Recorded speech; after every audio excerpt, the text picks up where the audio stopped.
Kawawa mga kababayan, kawawa ang susunod na maging presidente o kung sino man ang magiging presidente mga kababayan sa 2028. Dahil mamanahin niya mga kababayan ang kamalasan na dala nitong administrasyong ngagba. Kung si VP Sara mga kababayan ang magiging presidente sa 2028. Doble kayod si VP Inday mga kababayan dito sa kapalpakan ni BBM. Lalong-lalo na dito sa sektor ng edukasyon mga kababayan. Dahil kapag nagkataon, dahil sa kapabayaan ngayon ni Bangag mga kababayan, na 22 classroom lang ang napagawa. Pagdating ng 2028 mga kababayan, over 200,000 na ang mga kakulangan sa classroom mga kababayan kapag nagkataon. Sa year 2028, 200,000 o mahigit pa mga kababayan ang magiging kakulangan sa classroom dahil sa kapabayaan ni BBM. Aroy. Hindi lang classroom mga kababayan ha, lahat ng infrastruktura.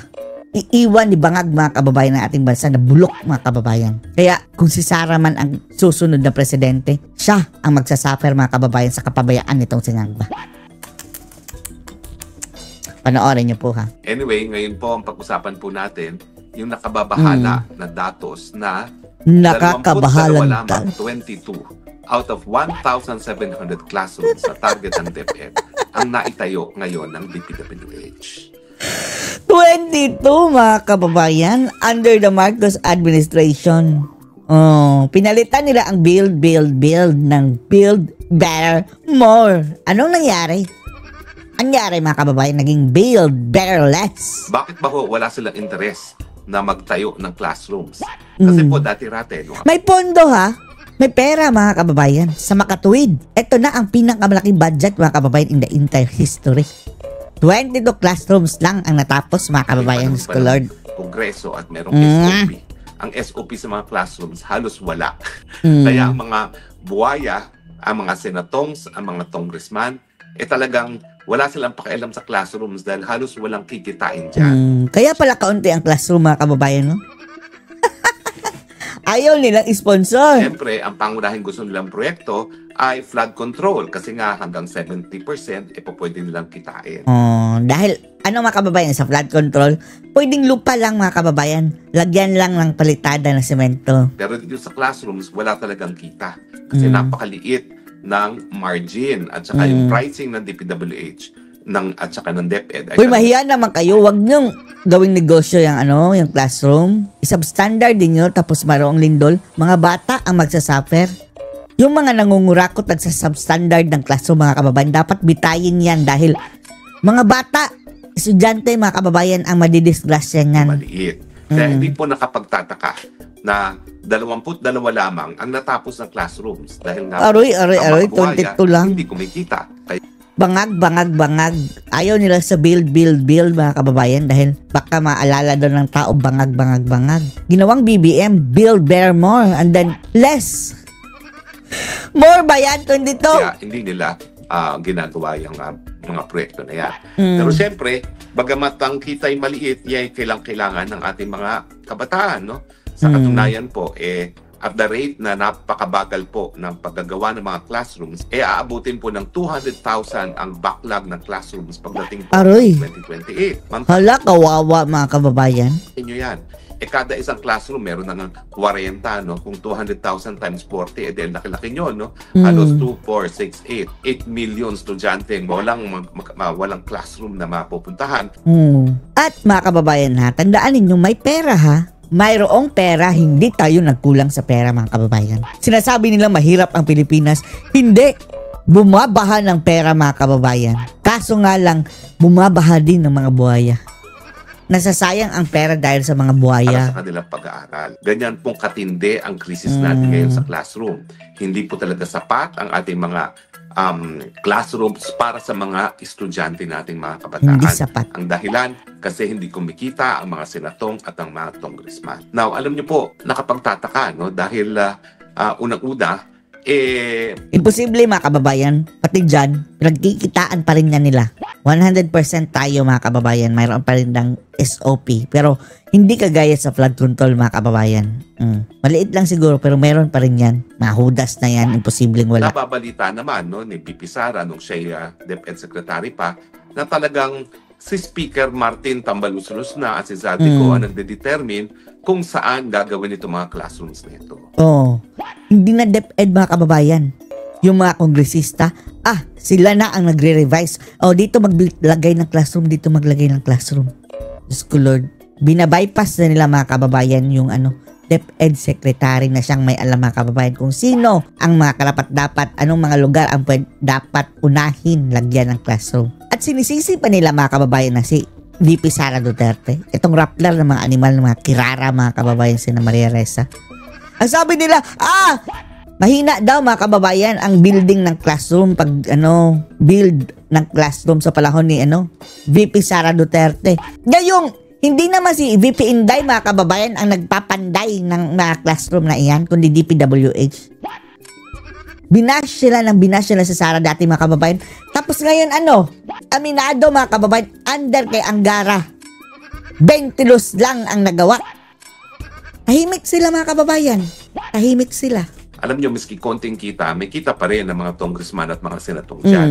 Ang nakapagtataka, sila na nga nagsabi kung ano yung mga classrooms na gagawin, hindi pa rin nila ginawa. Naalala nyo, sabi niya, VP Sara, pinapipirmahan sa kanya yung mga allocation ng bagong classroom na gagawin at hindi na pinirmahan dahil binago naman talaga ni Tambaluslos at ni Zaldico kung saan-saan dapat ilagay yung mga classrooms. Ibig sabihin, grabing sindikato nito si Tambaluslos at si Zaldico mga kababayan. Hindi talaga on the basis of sino nangangailangan ng mga classrooms na yan ang naging basihan kung saan nga at ano yung mga gagawin mga bagong classrooms, kung hindi kung sino yung malapit kay Speaker, kay Tambaluslos, Tambaluslos.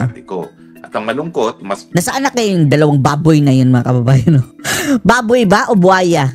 Anong mas magandang tawag sa kanila mga kababayan? Babuwaya? Ginawa na yung palakasan system ang kung saan itatayo mga classrooms, hindi pa rin naitayo dahil ang katotohanan, 22 matakin ninyo, 22 out of 1,700 ang naitayo pa lamang. Kaunti na nga lang mga kababayan yung aim at saka goal na makapagpatayo ng 1,700 mga ba yun? Sa buong bansa yan ha? Kaunti na lang. Ang dali na lang yan mga kababayan. Ano ba yung mga classroom na yan? Classroom ba yan na mga parang mansion mga kababayan? Hindi. Ang liliit na mga classroom, di ba? And then, yung mga disenyo pa ng DepEd na classroom mga kababayan. Ang daming pera mga kababayan. Tapos, yun talagang simpleng-simple talaga. Hindi kagaya, gandahan nyo naman. Gamitin nyo ang pera ninyo para mga kababayan, gumawa ng yung mga kaaya-ayang mga itsura mga kababayan, iba't ibang, gaya ng ibang bansa na talagang iconic mga kababayan na mga itsura ng mga paaralan. Sa ating typical mga kababayan, hindi na pinag-isipan ang design. Tapos, hindi pa nila nagawa ang 22 lang mga kababayan. Ngayon, at patapos na po ang taon dahil ngayon ay Oktubre na at yung 1,700 na yan ang Huwag nung sabihin na walang pera dahil napakaraming pera mga kababayan. Pati yung pagdisenyo, pati yung structure mga kababayan. Mas mahal pa yan sa bahay ninyo. Pustahan tayo. Nila ay para sa taon nito. Yung natitirang hindi na itapos na classroom, kalahati, hindi pa nasisimulan. Kalahati, hindi pa rin natatapos. At ang hindi nasimulan, hindi natapos. Ang sabi mismo ng DepEd, doon sa mga na-turnover ng mga classrooms, mahigit kumulong 1,000 classrooms ay hindi nila tinatanggap dahil ito daw ay hindi natapos. Paano na yan? Nabayaran na? Siguro walang pintura o talagang hindi pa magamit ang mga classroom. So, ibig sabihin, ang kanilang turnover rate ngayon sa mga kinakailangan natin mga classrooms, napakababa po 1.3% lamang. So sa 1.3%, napakataas pa ng rejection rate. 1% lang mga kababayan, Diyos ko. Diyos ko Lord. So, tapos dati mga kababayan, angal na sila kay Sara na ilan nga ba yun? Mukhang kalahati mga kababayan, 50%. Wala natin. Umangal na sila mga kababayan. Ito na ngayon na mangyayari sa ating mga kabataan, na wala ng classrooms, siguro sa ilalim ng puno na sila magka-classroom. All because nga po sa trapal mga kababayan, yung mga sa labas. Walang tongpats, walang kita sa mga classrooms. Well, alam niyo po, everything redounds to political control, political will.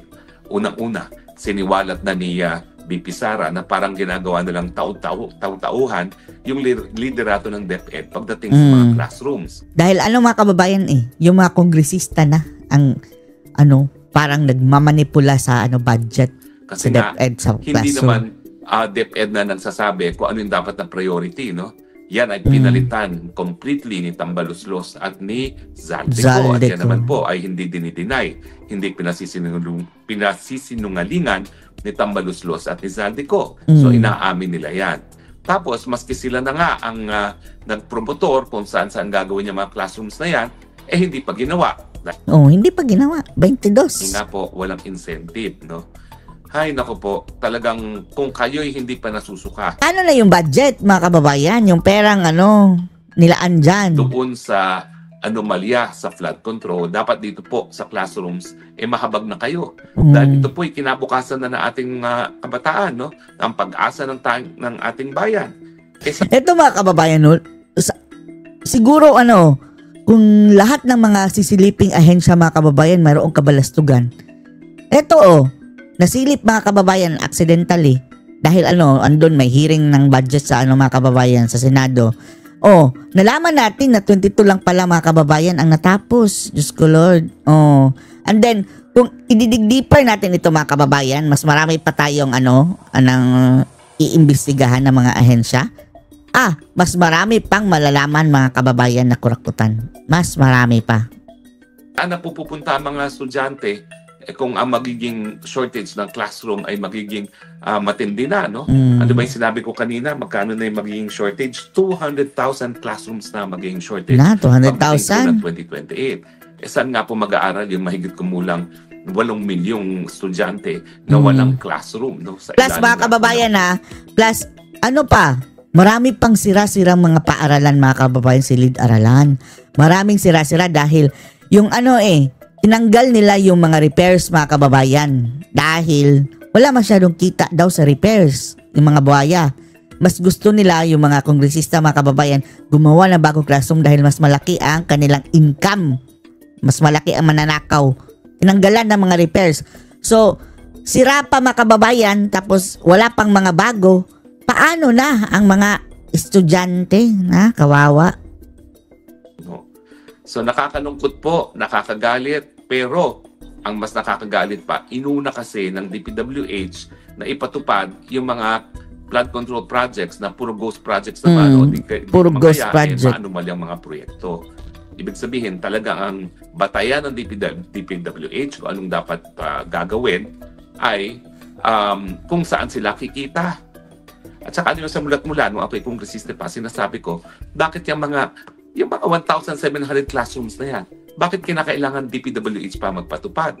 Masyado naman kasing alisin na yan, alisin na yan sa DPWH mga kababayan. I-turn over na lang, yung ang plano mga kababayan, ito-turn over na lang sa mga LGU dahil para mas mabilis mga kababayan. Dahil kung sa DPWH mga kababayan, sila pa ang mamimili mga kababayan ng kontraktor, mga animalis.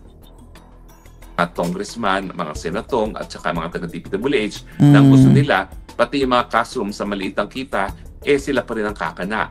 Sa katunayan, mas kayang gawin yan ng LGU kasi kung 1,700 lang naman yan, ilang islands ba tayo? 7,000 islands tayo. Wala pang isang classroom kada island yan. Siguro kakayanin na ng LGU na magpatayo ng mga classrooms na yan. No? So, dapat simultaneous mga kababayan, simultaneous ang paggawa ng classroom. Dahil kung DPWH kasi mga kababayan, mayroon silang mga preferred na naman na mga kontraktor. Tapos, yung mga kontraktor na yan mga kababayan, ang parang ang greedy. Kahit sa mga kababayan taga ibang lugar, kukunin nila. Kahit malayo ang kanilang lugar mga kababayan na example, sa Luzon na mga kontraktor, mga Diskaya, kukunin pati Mindanao. Tapos mag-aantay mga kababayan kung kailan bakante ang kanilang kakaunting mga tao. So talagang dina-download na sa LGU at hindi na sa DPWH National. Kasi, ang katunayan, hindi naman nila magawa na ang binibigyan nilang prioridad, yung mga proyekto na mataas silang ang kanilang makita, no? And meanwhile, pagdating naman sa pangangailangan, kailangan natin ito mga classrooms na ito, otherwise, hindi talaga magkakaroon ng edukasyon ng ating mga kabataan. So talagang malungkot po ang katotohanan. Ang lahat ng ito mga kababayan, no? Ang lahat ng ito dahil sa ating presidente. Oh, yan ang may kasalanan mga kababayan. Dahil inutil. Oh, yan ang masasabi natin ha. Inutil talaga mga kababayan. Magalit na magalit pero inutil. Inuuna ng DPWH, ng mga senatong, ng mga congressman, ang mga proyekto kung saan malaki ang kita nila. Pangalawa, bagamat ang kabataan ay ang pag-asa ng bayan, no, sa ating kinabukasan, tila binabaliwala ang kanilang pangangailangan, lalong-lalo na sa pinaka-importanting larangan ng edukasyon. Sa salig ang batas, nakasaad po dyan na talagang pinakamalaking budget natin ay ilalaan para sa edukasyon. At dahil alam naman natin na ang edukasyon ay hindi mangyayari kung wala silang silid paaralan, talagang meron tayong tinatawag na classroom building program, no? Taon-taon yan. At talagang bulto ng pondo ng DepEd, bukod pa dun sa pasweldo ng ating mga teachers at mga ibang workers sa eskwelahan, ang pinakamalaking gastusin na po natin ay para sa classrooms. Pero ang katunayan naman, may pondo tayo. Hindi lang talaga ginagawa ng DPWH dahil konti. May pera, may pera mga kababayan. Ang leksyon dito sa kung pera lang pag-uusapan, kung pera lang pag-uusapan mga kababayan, limpak na pera ang mayroon tayo mga kababayan. Akala natin mahirap ang Pilipinas. Hindi mahirap. Limpak na pera mga kababayan. Marami lang ang kawatan. 22 lamang classrooms ang naitayo sa isang taon ay dapat ibigay na talaga sa LGUs ang paggagawa ng mga classrooms dahil mga LGUs naman, yung mga mayor, alam din nila kung ano talaga yung mga lugar na nangangailangan ng classrooms. Huwag na natin pag-usapan yung classroom lang dahil bagamat yung ilang mga lugar ay mga classroom, wala naman mga kuryente na hindi naman sila po pwedeng magklase na walang kuryente, no? Lalong-lalo na kung panahon ng tag-ulan na madilim, no? So, paano naman sila magkakaroon ng classroom, no? So talagang marami po talagang pagsubok at sana ang mga buwaya sa gobyerno, ang mga senatong, ang mga congressman. Maubos na mga kababayan. Sana may magic no na ano. Parang si Thanos mga kababayan, lahat sila mauubos. Ang kanilang paglamon sa kabanang bayan at dahil maliit naman ang kita dyan sa classrooms na yan, hayaan na nilang bigyan ng prioridad ng DPWH ang mga paggagawa ng mga bagong classrooms. Wag nang ibigay, wala nang tagtiwala sa DPWH mga kababayan. Ang LGU naman ay merong kakayahan na gumawa ng mga classrooms kasi maliit ang projects naman yan Kapag ang isang eskwelahan ay hihingi ng additional classroom, wala namang bagong lupa yan na pagtatayuan. So kung merong mga bakanting mga lupa dyan na ginagamit ngayon na taniman, dyan lang po itatayo yung mga additional classrooms na yan. So sa tingin ko, yung mga proyektong yan, mga additional classrooms ay hindi naman malalaki at kayang-kaya na ng mga LGUs. Siyempre malungkot, baka pagkakitaan din ng mga LGUs sa mga classrooms na pero hindi masyado mga kababayan. Mayroong kitaan dyan pero hindi kagaya ng kitaan ng mga buhaya mga kababayan. Naggarapalan na talaga. Sobra-sobra na. At sa LGU mga kababayan ay maraming nagbabantay. Maraming nagbabantay. Hindi lang yung mga kababayan, mga kagaya ng sa Congress ngayon, mga kongresista. Wala hindi sikreto masyado mga kababayan Yung ilan mga kababayan hindi nga alam nga mayroon palang ganyang proyekto kaya hindi na-check. Ayan. Pero, ang mabuting balita naman po is talaga naman pong kahit anong komputasyon ang gawin mo, unless talagang ikaw ay garapal at lalagyan mo lang ng walls ang classroom, hindi mo naman Sheloy Garapal ba yun? Garapiel pa. Lapain ang todo-todo. Lapain! Yung paborito ni Maharlika si Sheloy. Classrooms dahil talagang maliit ang computation ng cost ng classroom. No? So wag na sanang pag-interesan yan. Ano ba naman kayo? Meron na kayong flood control. Grabe no? Ang kapal na lang mukha makababayan no? Pati meron kayong mga existing flood control projects. Pati ba naman yung classrooms na para sa ating mga kabataan? Tapos nanasaan nyo pa. Wag naman. Masisira agad mga kababayan. Kawawa. Pag-usapan po natin yung kaso ni Senator Joel Villanueva. Now, alam ko po itong kasong ito dahil naikwento po sa akin ito mismo ni Ombudsman Conchita Carpio Morales, no? At ang kwento po nito, yung kanyang administrative order na nagsisisante kay Joel Villanueva ay para dun sa panahon na siya ay kongresista. Yung panahon na nadawit si then Congressman Joel Villanueva doon sa skandalo ni Janet Napoles, no? At bagamat walang criminal case na naisampa kay Joel Villanueva, Dismissed na. nagkaroon ng administrative case at nagkaroon ng desisyon na dapat sisantihin si Joel Villanueva. Ang problema po dyan ay yung desisyon na sisantihin si Joel Villanueva bilang kongresista sana ay lumabas nung si Joel Villanueva ay kalihim na ng TESDA nung panahon na ni Noynoy Aquino. Now, ang nakapagtataka dyan, si Conchita Carpio Morales po, appointee talaga ni Noynoy Aquino, no? At lumabas yung desisyon niya, nasa TESDA na siya. At syempre, dumating pa sa punto na matapos siyang matalaga sa TESDA, kung maalala nyo, yan ang naging bihikulo niya para manalo sa Senado, nanalo rin siya sa congressman. The TESDA man. So yung order talaga ay lumabas nung siya ay TESDA, pero para sa graft and corruption na nangyari nung siya ay kongresista pa. At ang issue, syempre, pagdating sa Senado, ipatutupad ba yan ng Senado, no? Now, ang problema kasi, mga senador ay mga mambabatas. So kapag sinabi nila na hindi po pwedeng tanggalin ang isang senador kung hindi dahil sa pamamagitan ng isang desisyon ng ethics committee nila, sino ngayon ang magsasabi na mali ang Senado samantalang sila yung mga tagagawa ng batas? Kuryente si Boying, mga kababayan Balak sana sabihan ang Senado na sige, ipatupad nyo yung sinabi ni Conchita Morales. Ayun, mga kababayan, na kuryente, na reverse na pala. Sa akin, bagamat kaibigan po talaga natin yan si Joel Villanueva, kasama pa sa pananampalataya. Kami hindi. Sa akin, mas mabuti na para maiwasan yung pagbaliwala sa mga batas na sana tumupad na lang muna dun sa order ng ombudsman. Dahil in any case, may mga ibang pagkakataon naman na pwede pang magmanilbihan. Ang nangyari kasi dahil nabaliwala yung desisyon ng ombudsman na yan, parang wala nang naniniwala sa ombudsman.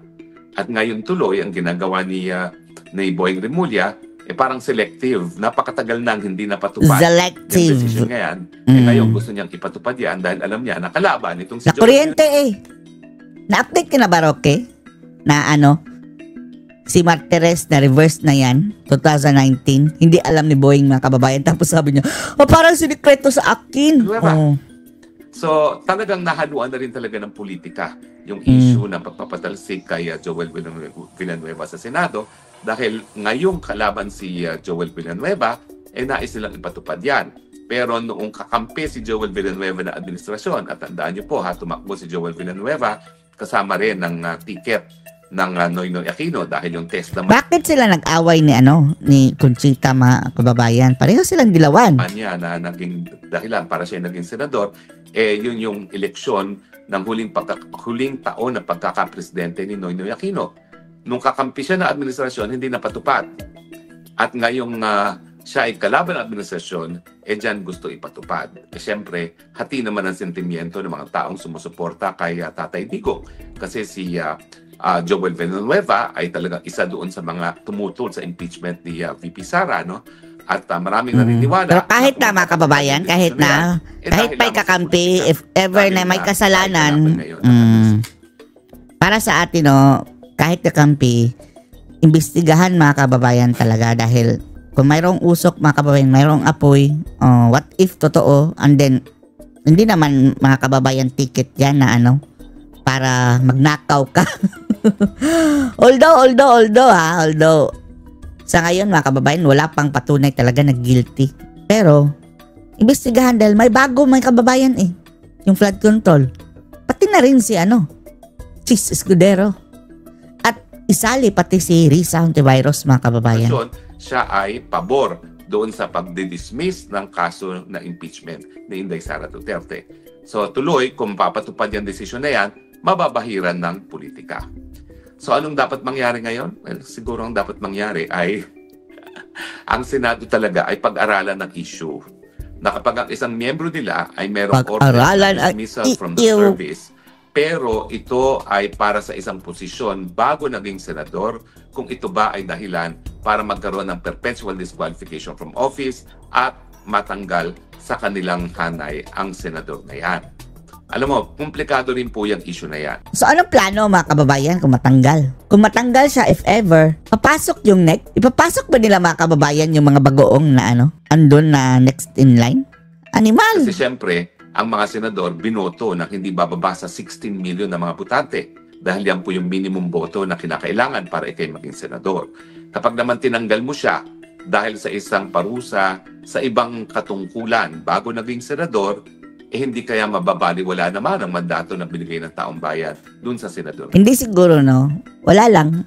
Blanco na lang mga kababayan, and then next election, bukang ganyan dati, di ba? Next election, instead na 12, 13. Ayan. At tingin ko, yan ang dahilan kung bakit hindi pinapatupad ng Senado yung mga orders, lalong-lalo na. Kung si Gadon ang mga kababayan, tatanungin, ang sabi niya dapat 48 daw mga kababayan ang iluluklok ng mga senatong. Ayoy, aroy, ubos ang pera ng bayan, Gadon. Ngayon pa nga lang, 24 kayo. Naghirap na ang bayan dahil grabe, bilyon-bilyon mga kababayan ang per year ang nasasayang.